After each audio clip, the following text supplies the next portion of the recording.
Good morning everyone, कैसे हैं आप सब। करंट अफेयर्स की क्लास है, आज है 29 सितंबर।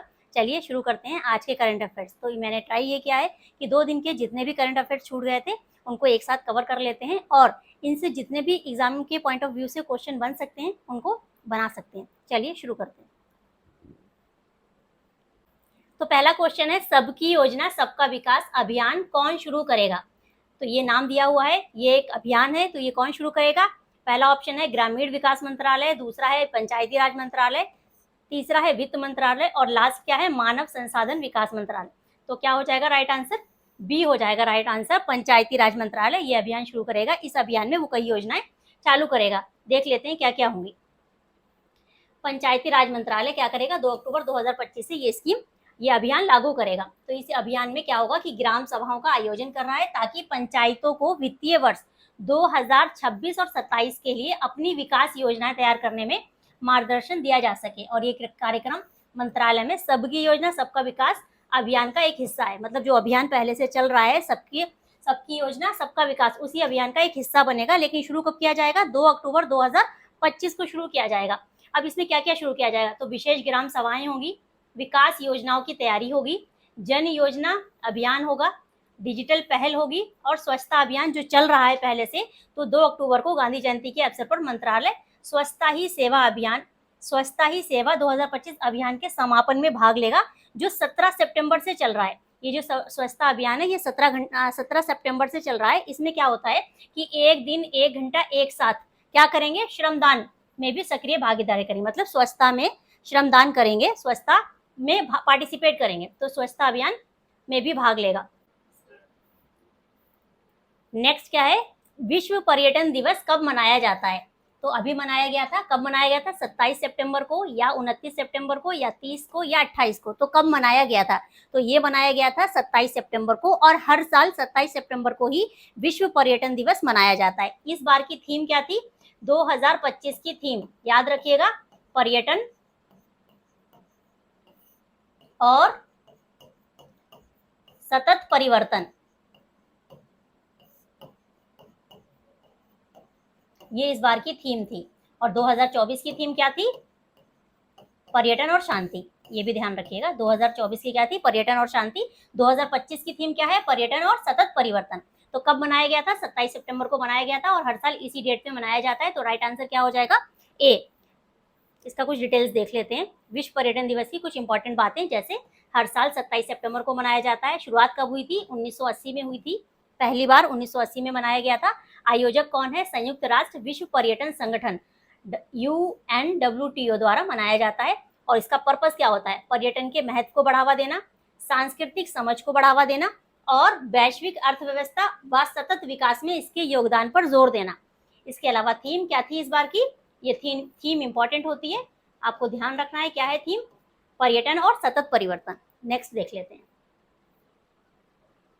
अब कुछ इंपॉर्टेंट डेज देख लेते हैं सितंबर के। ऐसे तो बहुत दिन मनाए जाते हैं लेकिन कुछ इंपॉर्टेंट डेज अभी यहाँ पर देख लेते हैं। 5 सितंबर को शिक्षक दिवस मनाया जाता है। 7 को क्या मनाया जाता है, राष्ट्रीय एकॉर्न स्क्वैश दिवस। और 13 सितंबर को मनाया जाता है अंतरराष्ट्रीय शेक्सपियर प्रोग्रामर दिवस। 14 सितंबर को क्या मनाया जाता है, राष्ट्रीय हिंदी दिवस। और इसी दिन 1949 में हिंदी को भारत की आधिकारिक भाषा के रूप में अपनाया गया था। 16 सितंबर को क्या मनाया जाता है, विश्व ओजोन दिवस। 17 को मनाया जाता है विश्व रोगी सुरक्षा दिवस। और 21 को मनाया जाता है अंतरराष्ट्रीय शांति दिवस और विश्व अल्जाइमर दिवस। ये 2 दिन 21 सितंबर को मनाए जाते हैं। 22 सितंबर को अंतरराष्ट्रीय दीप्तिमान शांति दिवस, विश्व राइनो दिवस और विश्व कार मुक्त दिवस। ये तीनों दिन कब मनाए जाते हैं, 22 सितंबर को मनाए जाते हैं। 23 सितंबर को क्या मनाया जाता है, अंतरराष्ट्रीय सांकेतिक भाषा दिवस और उभय लिंगीपन दिवस मनाया जाता है। ये 2 कब मनाए जाते हैं, 23 सितंबर को। 25 को अंत्योदय दिवस और 26 को यूरोपीय भाषाओं का डे और वर्ल्ड गर्भ निरोधक डे, ये कब मनाया जाता है, 26 को। 27 को अभी आपने देखा विश्व पर्यटन दिवस मनाया जाता है। 28 को शहीद भगत सिंह जी की जयंती होती है और विश्व रेबीज दिवस भी मनाया जाता है 28 को।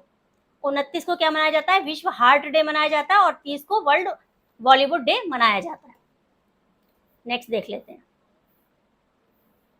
उड़ीसा के झार सुगुड़ा में विकास कार्यों का शुभारंभ किसने किया, कहाँ, उड़ीसा के झार सुगुड़ा में विकास कार्यों का शुभारंभ किसके द्वारा किया गया। तो ऑप्शन क्या क्या दिए गए हैं, मुख्यमंत्री नवीन पटनायक जी के द्वारा, प्रधानमंत्री नरेंद्र मोदी जी के द्वारा, राष्ट्रपति द्रौपदी मुर्मू जी के द्वारा या फिर केंद्रीय मंत्री धर्मेंद्र प्रधान के द्वारा? तो राइट क्या हो जाएगा? बी राइट हो जाएगा, प्रधानमंत्री नरेंद्र मोदी जी के द्वारा शुभारंभ किया गया बहुत सारे विकास कार्यों का। तो देख लेते हैं क्या क्या विकास कार्य वहां पर होने वाले हैं। कितने करोड़ का? 60,000 करोड़ रुपए से अधिक की परियोजनाओं का उद्घाटन या शिलान्यास किया गया है। किसके द्वारा? प्रधानमंत्री के द्वारा। अब क्या क्या है इसमें? स्वदेशी 4G नेटवर्क, बीएसएनएल के स्वदेशी 4G नेटवर्क की शुरुआत झारसुगुड़ा में हुई। इससे रिलेटेड है कि टावर पर ज्यादा ध्यान दिया जाएगा। और डिजिटल भारत निधि, सौर ऊर्जा से संचालित टावर, रेलवे परियोजनाएं हैं, झारसुगड़ा बाईपास है, खेल स्टेडियम का उन्नयन है, और वेदांता एल्युमिनियम पार्क है, एकीकृत इस्पात संयंत्र है, CSR गतिविधियां हैं, शीर्ष जिला बनने की ओर। क्या है? शीर्ष जिला बनने की भी तैयारी है कि G20 शेरपा अमिताभ कांत ने झारसुगुड़ा में के बुनियादी ढांचे में शिक्षा सुधारों और रणनीतिक स्थान की प्रशंसा करते हुए इसे 1 ट्रिलियन रुपए के निवेश के साथ भारत का शीर्ष जिला बनने की संभावना बताई है। EIT का विस्तार, ओडिशा कौशल विकास परियोजना जिसका चरण दूसरा होगा, ये तकनीकी शिक्षा में सुधार। ये सारी परियोजनाओं का क्या किया गया है? शिलान्यास किया गया है। तो इसमें से ये ध्यान रखिएगा कहाँ किया गया है? झारसुगुड़ा में। कहाँ है ये? उड़ीसा में है। और किसने किया है? प्रधानमंत्री मोदी जी ने किया है। वाईफाई सुविधाएं भी बढ़ेंगी। नेक्स्ट देख लेते हैं। भारत सरकार ने BSI botanical survey of India का नेतृत्व करने के लिए किस वैज्ञानिक को नियुक्त किया है? तो पहला क्या है? सुधांशु वत्स, S सुब्रमण्येश्वर, डॉक्टर कनक दास, इनमें से कोई नहीं। तो राइट आंसर क्या हो जाएगा? सी। इनको क्या किया गया है? भारत सरकार ने BSI botanical survey of India का नेतृत्व करने के लिए किस वैज्ञानिक को नियुक्त किया है? तो डॉक्टर कनक दास को नियुक्त किया है। भारत सरकार ने 25 सितंबर 2025 को डॉक्टर कनक दास को भारतीय वनस्पति सर्वेक्षण का 13वां निदेशक नियुक्त किया है। इस प्रतिष्ठित संस्थान का नेतृत्व करने वाले पहले माइकोलॉजिस्ट कवक वैज्ञानिक हैं जो फंगस अनुसंधान के प्रति बढ़ते ध्यान को दर्शाता है। अब इनके बारे में कुछ जान लेते हैं। क्या है ये प्रसिद्ध फंगल टेक्नोमिस्ट हैं, कवक का वर्गीकरण विशेषज्ञ हैं, कवक वर्गीकरण विशेषज्ञ हैं ये। इन्होंने 165 से अधिक मशरूम प्रजातियों और 2 नए कवक वंशों की खोज की है। इनकी नियुक्ति से कवक विविधता के महत्व को पहचान मिली है जो भारत के पारिस्थितिकी तंत्र का एक महत्वपूर्ण हिस्सा है। नियुक्ति के बाद इनका लक्ष्य क्या होगा कि कम पौधों के समूहों की सूची बनाना और हर्बेरियम नमूनों का डिजिटीकरण करना है। अब BSI के बारे में देख लेते हैं। 1890 में इसकी स्थापना हुई थी। मुख्यालय इसका कोलकाता में है। ये संस्थान भारत की पौधों की जैव विविधता के दस्तावेजीकरण और संरक्षण में महत्वपूर्ण भूमिका निभाता है और ये पर्यावरण, वन और जलवायु परिवर्तन मंत्रालय के तहत आता है। MOEFCC ministry of environment, forest and climate change. Next देख लेते हैं। राजस्थान में 1.22 लाख करोड़ के विकास अभियान की शुरुआत कहाँ की गई है? राजस्थान में तो की गई है, लेकिन राजस्थान के किस एरिया में की गई है? तो जयपुर में की गई है, जोधपुर में की गई है, अजमेर में की गई है या बांसवाड़ा? तो राइट आंसर क्या हो जाएगा? बांसवाड़ा में की गई है राजस्थान के क्या विकास अभियान की शुरुआत। अब ये क्या क्या विकास यहाँ पर करने की बात कही गई है? तो किसने किया है? मोदी जी ने किया है। इसका उद्घाटन, घोषणा किसने की? मोदी जी ने की है। राजस्थान में 1.22 लाख करोड़ के विकास अभियान की शुरुआत की है। कहाँ? राजस्थान के बांसवाड़ा में। कब? 25 सितंबर को। अब इसमें क्या क्या होगा? इसमें होगा माही बांसवाड़ा परमाणु ऊर्जा योजना परियोजना शामिल है। इसमें क्या है? माही बांसवाड़ा परमाणु ऊर्जा परियोजना। ऊर्जा से जुड़ी पहले हैं, परिवहन सुधार है, जल आपूर्ति योजनाएं हैं और किसानों के लिए भी इसमें पहल की गई। तीर्थ यात्रियों के लिए पहला AI आधारित कमांड सेंटर कहाँ स्थापित किया गया है? पहला, ध्यान रखिएगा, जो पहला होता है वो इंपॉर्टेंट हो जाता है एग्जाम के पॉइंट ऑफ व्यू से। एग्जाम में उसके आने के चांसेस ज्यादा होते हैं। तो ऑप्शन क्या क्या है? हरिद्वार, तिरुमला, नगर, श्रीनगर, वाराणसी। क्या है? हरिद्वार, तिरुमाला, श्रीनगर या फिर वाराणसी। तो राइट आंसर क्या हो जाएगा? तिरुमला या तिरुमाला। कहाँ है ये? आंध्र प्रदेश में।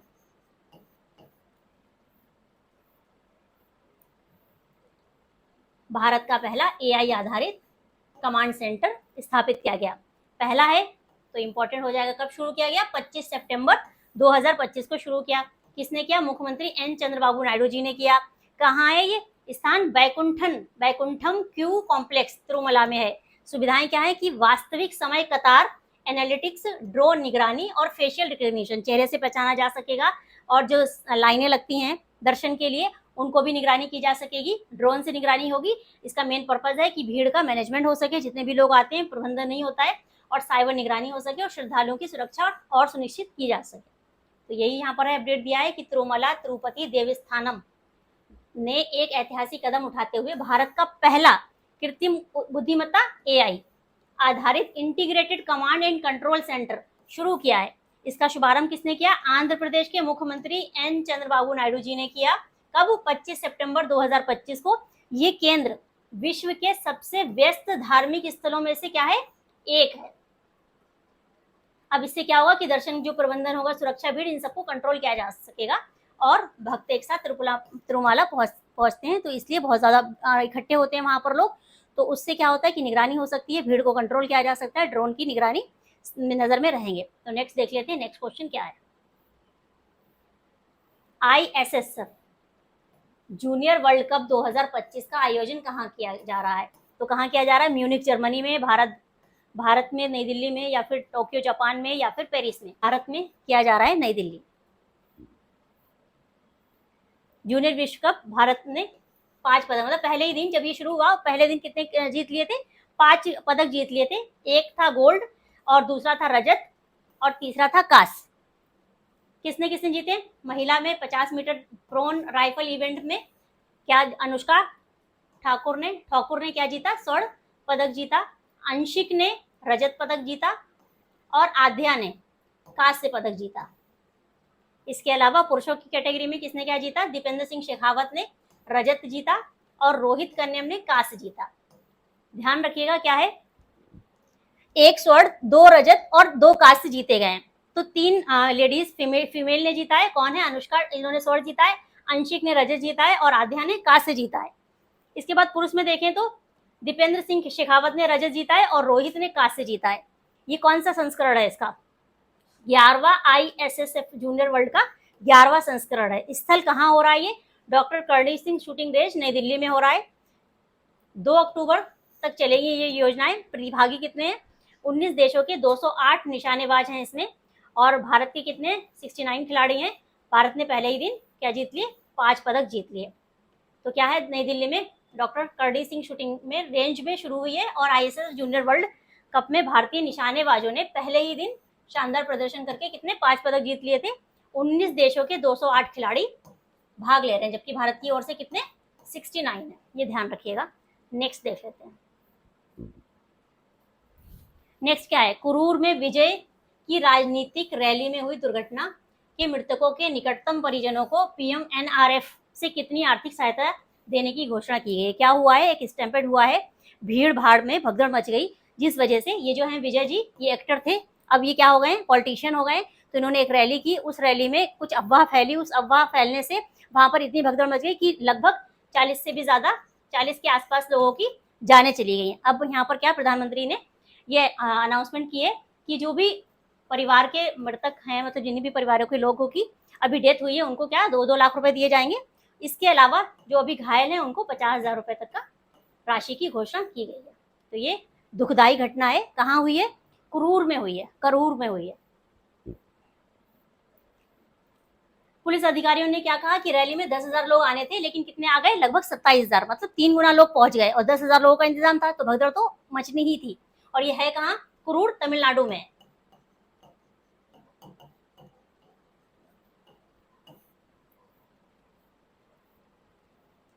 नेक्स्ट क्वेश्चन क्या है?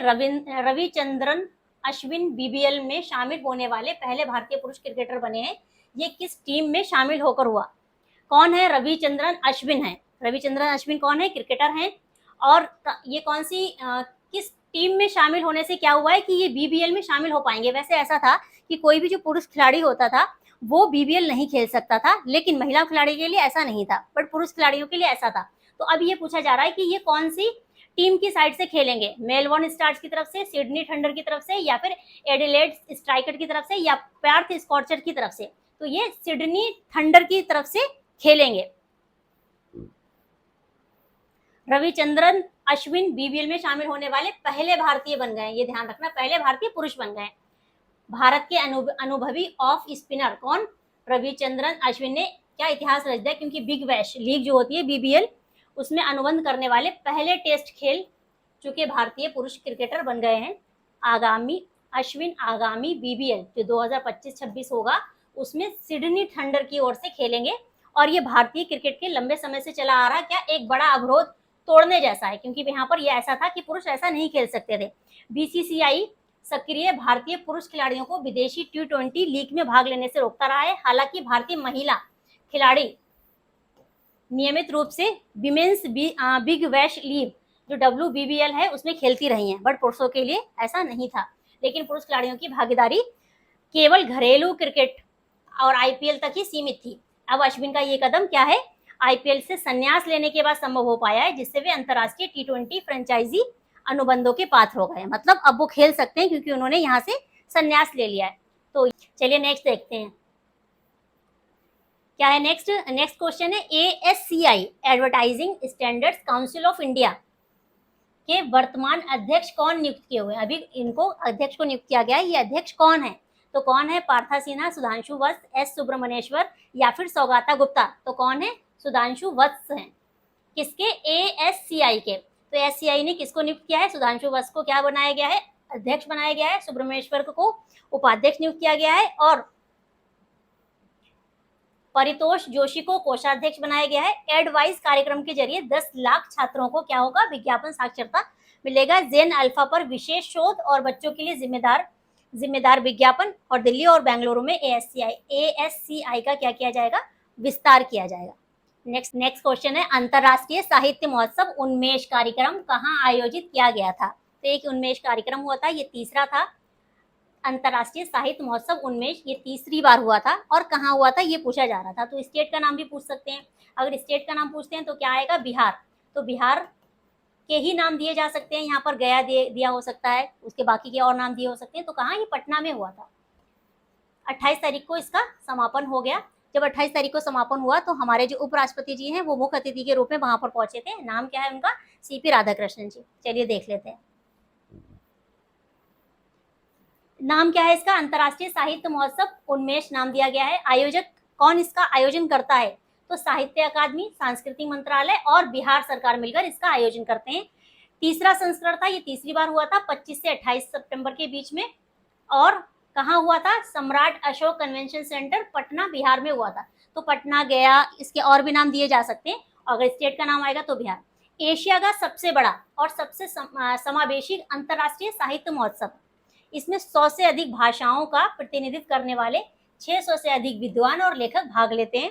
इस महोत्सव में आदिवासी लेखकों और विदेशी विद्वानों को भी विशेष रूप से शामिल किया जाता है। महोत्सव के दौरान 80 से अधिक सत्रों में विभिन्न साहित्यिक विषयों पर चर्चा होती है। 28 सितंबर को समापन वाले दिन कौन पहुंचे थे पटना? उपराष्ट्रपति राधाकृष्णन जी भी, CP राधाकृष्णन जी भी पहुंचे। नेक्स्ट देख लेते हैं 12वीं विश्व पैरा एथलेटिक्स चैंपियनशिप 2025 की मेजबानी कौन कर रहा है? कौन कर रहा है? ऑस्ट्रेलिया, भारत, जापान, संयुक्त अरब अमीरात। तो कौन कर रहा है? हमारा भारत इसकी मेजबानी कर रहा है। भारत पहली बार नई दिल्ली में 12वीं विश्व पैरा एथलेटिक्स चैंपियनशिप 2025 की मेजबानी कर रहा है। पैरा एथलेटिक्स क्या होता है? वो लोग होते हैं जो विकलांग लोग होते हैं, वो पैरा एथलीट्स कहलाते हैं। तो ये 12वीं विश्व पैरा एथलेटिक्स चैंपियनशिप है, ये कहाँ हो रही है? भारत दिल्ली में हो रही, नई दिल्ली में हो रही है। और ये भारत पहली बार इसकी मेजबानी कर रहा है। कब से? 27 सितंबर से 5 अक्टूबर तक चलेगी। अब कितने पैरा एथलेटिक्स चैंपियनशिप है? कौन सी? 12वीं है।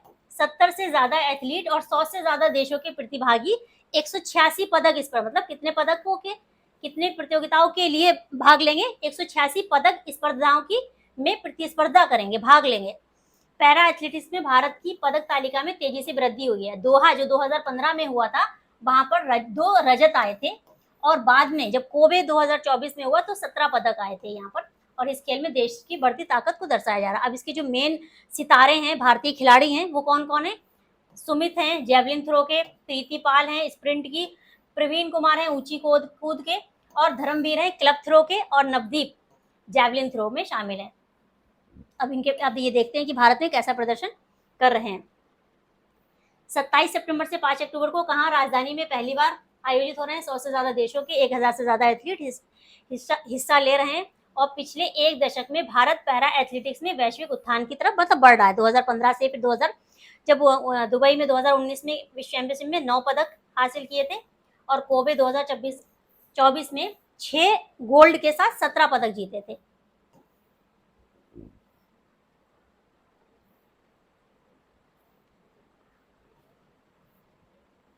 अब इसका इतिहास क्या है, तो पैरा एथलेटिक्स पैरालंपिक ये जो आंदोलन में सबसे व्यापक रूप से भाग लिया जाने वाला खेल है। दुनिया भर के 150 से अधिक देशों की एथलीट प्रतिस्पर्धा करते हैं। पैरा एथलीट्स की उत्पत्ति 1950 के दशक के आरंभ में स्टोक मैंडविल खेलों से हुई, जहां द्वितीय विश्व युद्ध के घायल दिग्गजों ने पहली बार जैवलिन थ्रो स्पर्धाओं में भाग लिया था। 1960 में मतलब इस तरीके से ये बढ़ता गया था। 1950 में पहली बार किसने स्टोक मैंडविल खेलों से शुरुआत हुई, फिर धीरे धीरे क्या अब बढ़ता गया, इसमें बदलाव होते गए। तो 1960 में रोम के पहले पैरालंपिक खेलों में पैरा एथलेटिक्स ने औपचारिक रूप से अपनी शुरुआत की। 10 देशों के 31 एथलीटों ने, 21 पुरुष थे, 10 महिलाएं थी, 25 पदक। अभी आपने कितना देखा, कितने स्पर्धाओं के लिए हो रही है, 186, और उस टाइम कितने थे, 31 एथलीट थे और 25 पदक, केवल 25 पदक के लिए 25 पदक स्पर्धाओं के लिए भाग लिया गया था, जिसमें shot put, javelin throw, club throw और यहाँ तक कि कई विषयों को मिलाकर एक पेंटाथलॉन भी शामिल था। 1964 में टोक्यो पैरालंपिक में कार्यक्रम का विस्तार 42 स्पर्धाओं के तक हो गया और वहीं व्हील चेयर रेसिंग की शुरुआत भी हुई। 1972 के खेलों तक पैरा एथलेटिक्स का विस्तार रीढ़ की हड्डी की चोटों वाले एथलीटों के अलावा अन्य एथलीटों को भी शामिल किया गया। अब यहाँ पर देखिए तो जिसे 2000 क्या है, विश्व पैरा एथलेटिक चैंपियनशिप, जिसे 2017 से पहले किस नाम से जानते थे, आईपीसी एथलेटिक्स विश्व चैंपियनशिप के नाम से जाना जाता था। अंतर्राष्ट्रीय पैरालंपिक समिति आईपीसी की उप समिति है। विश्व पैरा एथलेटिक्स द्वारा आयोजित एक द्विवार्षिक पैरालंपिक एथलेटिक्स प्रतियोगिता है, जिसमें शारीरिक रूप से विकलांग एथलीटों द्वारा आयोजित एथलेटिक्स स्पर्धाएं शामिल होती हैं। नेक्स्ट देख लेते हैं। उड़ीसा और गुजरात के बीच अमृत भारत एक्सप्रेस किसने शुभारंभ किया? अमृत भारत एक्सप्रेस ट्रेन का जो शुभारंभ किया गया वो किसने किया? नरेंद्र मोदी जी ने किया, अश्विनी वैष्णव जी ने किया, या फिर मुख्यमंत्री जो उड़ीसा के मुख्यमंत्री हैं उन्होंने किया, या फिर रेल मंत्री ने किया? तो किसने किया? उड़ीसा और गुजरात के बीच अमृत भारत एक्सप्रेस जो ट्रेन है उसका उद्घाटन किसने किया, उसका शुभारंभ किसने किया? तो मोदी जी ने किया। राइट आंसर क्या हो जाएगा? ए। प्रधानमंत्री ने हरी झंडी दिखाकर ब्रह्मपुर, उड़ीसा के ब्रह्मपुर से, और उधना गुजरात के बीच अमृत भारत एक्सप्रेस का शुभारंभ किया। प्रधानमंत्री श्री नरेंद्र मोदी जी ने ब्रह्मपुर, उड़ीसा और उधना गुजरात के बीच अमृत भारत एक्सप्रेस को रवाना किया। एक नई पीढ़ी की ट्रेन है जिसे किफायती, सुरक्षित, लंबी दूरी की यात्रा के लिए डिजाइन किया गया है। नेक्स्ट देख लेते हैं। एमएसएमई सेवा पर्व 2025 विरासत से विकास कार्यक्रम कहाँ आयोजित हो रहा है? कहाँ हो रहा है? लखनऊ में, वाराणसी में, दिल्ली में, मुंबई में। तो कहाँ हो रहा है? वाराणसी में आयोजित हो रहा है।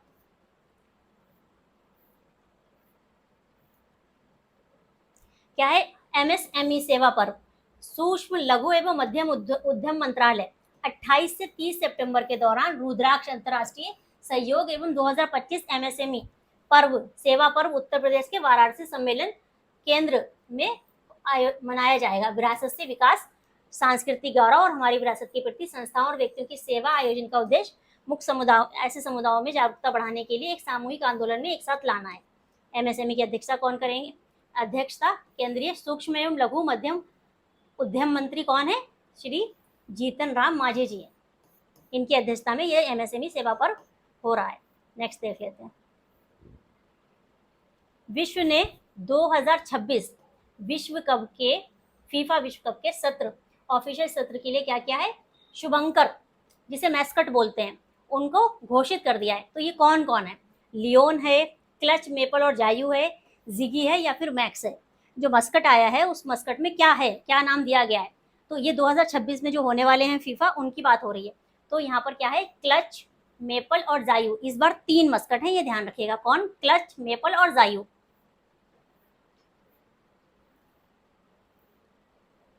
विश्व कप 2026 के मैस्कॉट्स का अनावरण किया है?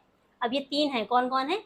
क्लच द बॉल्ड ईगल, ये कहाँ का है? अमेरिका का है, साहस, जिज्ञासा और समावेशिता को दर्शाता है। मेपल द मूस, ये कहाँ का है? कनाडा का है, प्राकृतिक सुंदरता और सांस्कृतिक विविधता को दर्शाता है। को प्रतीक है उसका। जायू द जैगुआर, ये मैक्सिको का है, दक्षिण मैक्सिको के जंगल, प्राचीन विरासत और रंगीन परंपराओं को दर्शाता है। ऐसा पहली बार हुआ है कि पुरुषों के वरिष्ठ फीफा विश्व कप में एक से अधिक मैस्कट्स पेश किए गए। ये निर्णय बहुराष्ट्रीय मेजबानी प्रारूप है और टूर्नामेंट के विस्तार 32 से 48 टीम, पहले 32 टीम खेलती थी और अब कितनी टीमें खेलेंगी? 48 टीमें खेलेंगी। तो उसी के अनुरूप है, इसीलिए इसमें क्या, इसके जो फीफा के अध्यक्ष हैं जियानी इन्फेंटिनो ने क्या कहा कि ये मैस्कॉट्स आनंद, ऊर्जा और एकजुटता की भावना से भरपूर हैं, जैसे विश्व कप में होते हैं। उद्घाटन पहला मैच कब होगा? 11 जून 2026 को होगा एस्तादियो एस्टेका मैक्सिको सिटी में। और फाइनल मैच कब होगा? 19 जुलाई को होगा 2026 में MetLife stadium, new Jersey, New York city के पास में। पहले टीमें कितनी थी? 32 थी, और अभी टीम कितनी होंगी? 48 होंगी। कुल मैच कितने होंगे? 104 मैच होंगे। तो ध्यान रखना क्या क्या है इनके। क्लच, मेपल और जायू, ये 3 मस्कट हैं, जिसे क्या बोलते हैं? शुभंकर बोलते हैं। ये 3 शुभंकर। नेक्स्ट देख लेते हैं। स्पेन के महान खिलाड़ी सर्जियो बुस्केट्स ने अंतर्राष्ट्रीय संन्यास की घोषणा की। वे किस खेल से संबंधित है? आपको पहले भी बताया है कि कोई भी खिलाड़ी अगर वो अपना संन्यास लेता है उस खेल से, चाहे वो किसी भी देश का हो, इंपॉर्टेंट हो जाता है एग्जाम के पॉइंट ऑफ व्यू से। तो अब ये पूछा जा रहा है कि जो स्पेन के खिलाड़ी हैं सर्जियो बुस्केट्स, ये कौन से खेल से संबंधित है? क्या ये टेनिस से संबंधित है? क्या ये फुटबॉल से संबंधित है? क्या ये बास्केटबॉल से संबंधित है? या फिर ये हॉकी से संबंधित है? तो ये किससे संबंधित है? ये है फुटबॉल से संबंधित। तो राइट आंसर क्या हो जाएगा? बी हो जाएगा।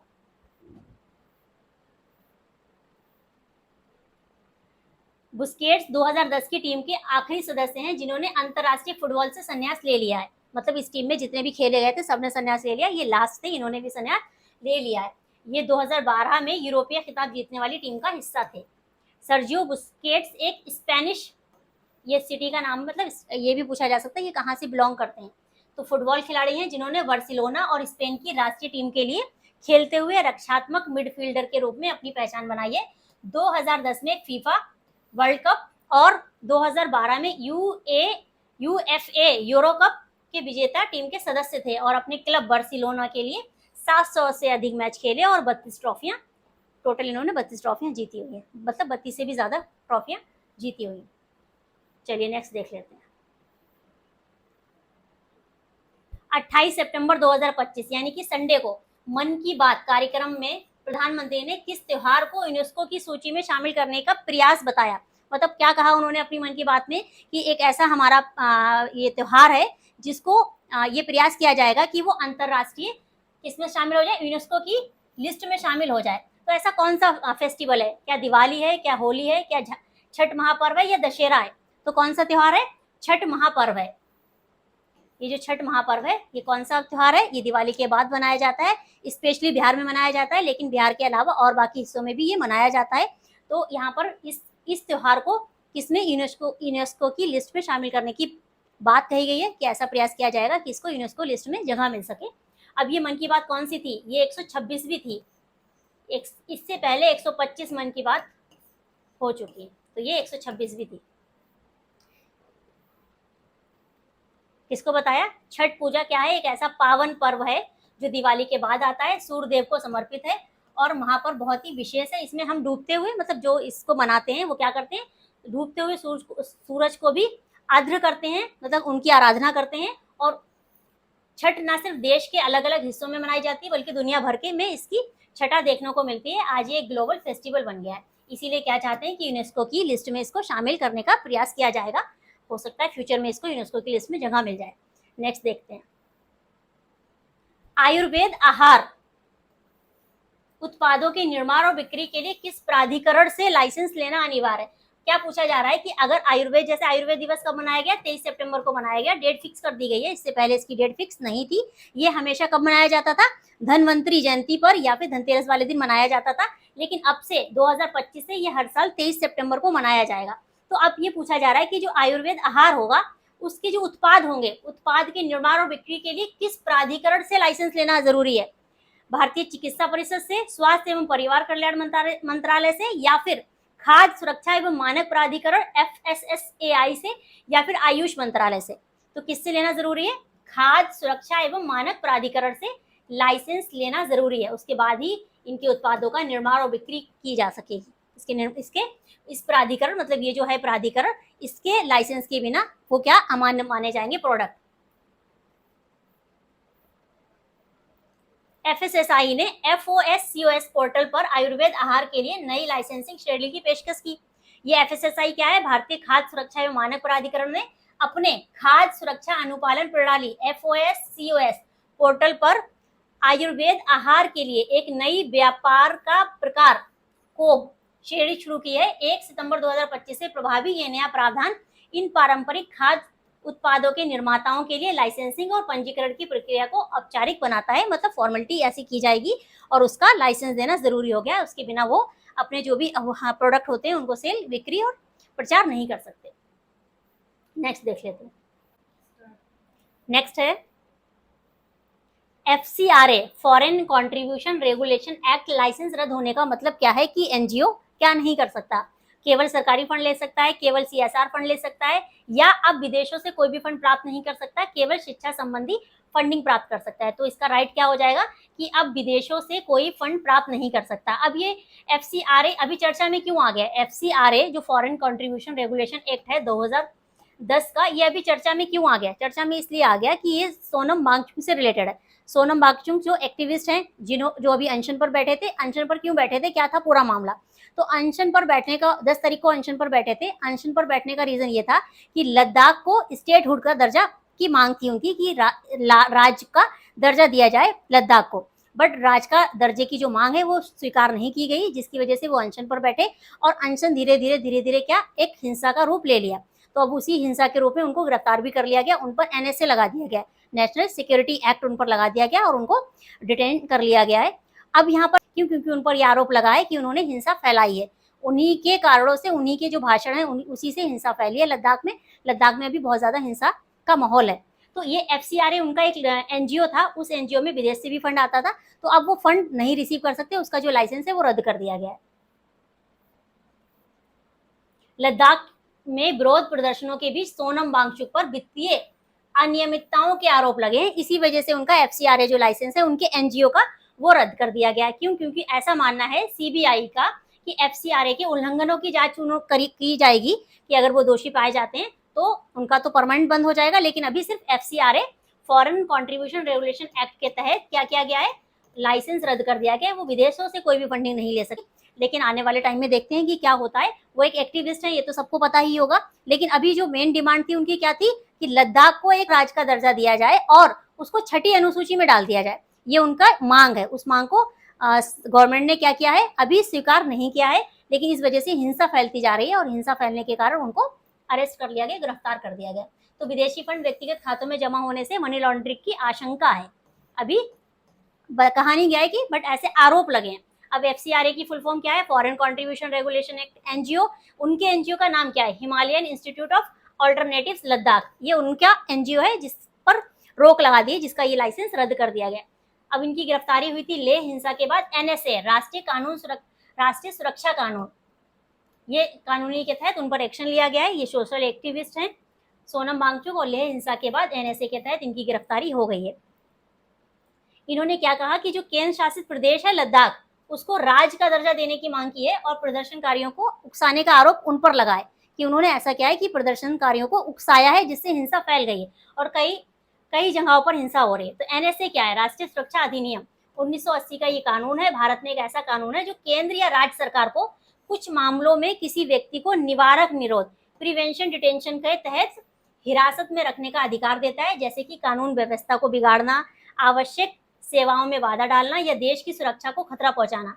इस अधिनियम के तहत हिरासत में आदेश दिया जा सकता है कि हिरासत की अधिकतम अवधि 12 महीनों तक हो सकती है, मतलब 1 साल तक हो सकती है। शायद मैंने 30 डेज बोल दिया था वहां पर, तो ये 12 महीनों तक NSA में गिरफ्तारी हो सकती है।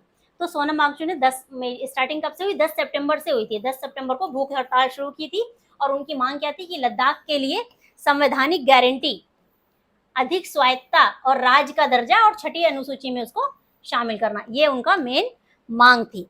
तो ये मांग के चलते अभी जो लद्दाख में हो रहा है वो तो सबको पता है, तो लद्दाख में बहुत ज्यादा हिंसा फैल गई है।